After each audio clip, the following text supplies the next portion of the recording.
नमस्कार, मी शुभम मानकर आणि तुम्ही पाहता विथ मेडिको. बघा, DMR, DHS आणि CHO 2026 मध्ये येणार. परंतु अभ्यास कसा करायचा? बघा, DMR म्हटलं की 60% नॉन टेक्निकल आणि 40% टेक्निकल. आता वेटेज कोणाला जास्त द्यायचं? आता बघा, तुम्हाला वेटेज द्यायचं आहे टेक्निकलला, म्हणजे नर्सिंग सब्जेक्टला. जर तुम्ही हे 40% जे आहे, इथं जर का तुम्ही म्हणजे 40 क्वेश्चन पकडा, 40 क्वेश्चन पैकी 35 क्वेश्चन जर का तुम्ही करेक्ट केले, तर तुमचं 90% सिलेक्शन इथं होणार म्हणजे होणार.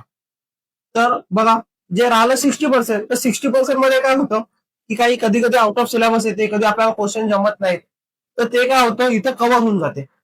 आणि यासाठी तुम्हाला पुस्तक कुठले यूज करायला पाहिजे, तर मी तुम्हाला 2 पुस्तक सजेस्ट करेन. तुम्हाला जर का बेसिक पासून स्टार्ट करायचं असेल, तर तुम्हाला theory plus MCQ PR Yadav use करणं गरजेचं आहे. आणि त्यानंतर जर तुम्हाला थोडं ऍडव्हान्स मध्ये जायचं असेल, तर टार्गेट आहे खूप महत्वाचं आहे. ही 2 पुस्तकं तुम्हाला रेफर करणं. आणि जर तुम्हाला यापेक्षाही ऍडव्हान्स हवं असेल, तर साऊंडर, मॉस्बी, एनक्लेक्स हे पुस्तक तुम्ही यूज करू शकता. राहिला नॉन टेक्निकलचा भाग, मी तुम्हाला आधी सांगितलं आणि आताही सांगतो, तुम्हाला त्यावर जास्त फोकस करायचं नाही. फोकस करण्यासारखं नॉन टेक्निकल मध्ये सब्जेक्ट कुठले आहेत? मॅथ, रिझनिंग आणि इंग्लिश.